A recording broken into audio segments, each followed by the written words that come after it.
Public ஆட்டோல கூட ஏறி போய்க்கிறேன். ஆட்டோ டிரைவரை கேட்டுக்கிறேன், எப்படிப்பா வண்டியில் இருக்கிற அவங்களுடைய சொந்தக்கார புள்ள ஆட்டோவில் பயணம் செய்வாங்களே, எப்படி மக்கள் பேசுகிறாங்கன்னா தலைவரை பற்றி தான் ஆட்டோவில் கூட பேசிட்டு போகிறாங்களாம். ஃபேமிலியோட போனாலும் சரி, வண்டியில் ஷேர் ஆட்டோவில் ஏறினாலும் சரி. ஒரு உலக நாட்டில் இந்தியாவில் மக்களே முதல்வரை பேசுகிற ஒரு நாடு எதுன்னு சொன்னால் அது தமிழ்நாடு தான். அது திமுக தலைவர் தான். தமிழகத்துடைய முதல்வர் அண்ணன் தளபதி தான். அதுபோல மக்களை நம்மளும் மாற்றுகிறோம். எம்ஜிஆரை பார்த்தோம், கலைஞரை பார்த்தோம், ஜெயலலிதா பார்த்துட்டோம், எடப்பாடியும் பார்த்துட்டோம், 3 மாதம் எவ்வளோ பேரை பார்த்துட்டோம்.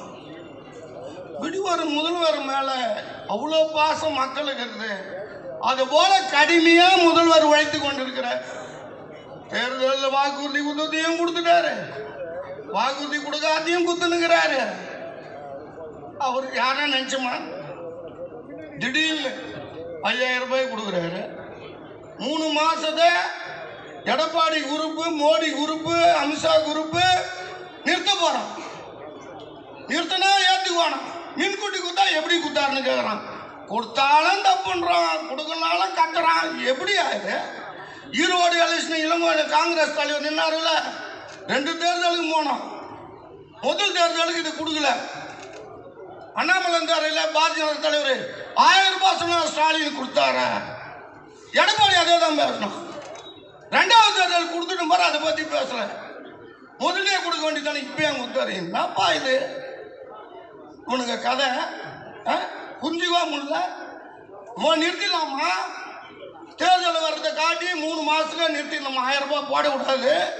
மகளிருடைய கலைஞர் மகளிர் உரிமை தொகையை தலைவர் அதை திட்டவட்டமா எப்படி பார், யாருக்குமே தெரியாத 3 மாசத்தினுடைய அதை ஒன்னா சேர்த்து மேலே 2000 சேர்த்து 5000 ரூபாய். காலையில் போன் பறகுதியா 4 மணிக்கு 5 மணிக்கெல்லாம். அண்ணே 5000 ரூபாய் போட்டாருண்ணே முதல்வன்னு. அந்த மகளிர்லாம் பேசின சந்தோஷத்தை பார்த்தா அடாடாடா எப்பா அவ்வளோ மகிழ்ச்சி. இப்போ தெரியுமா, அற்புதமா நம்ம பூத்து வரையா மகளிர் அணி அனுப்புறீங்களா, நோட்ஸ் கொடுத்து அவ்வளோ வரவேற்போம். வீடு வீடா போய் சந்திக்கிற நேரத்தில் அவங்களே கூப்பிடுறாங்களாம். அதுபோல தலைவரை விட்டா தந்தை பெரியார், பேரறிஞர்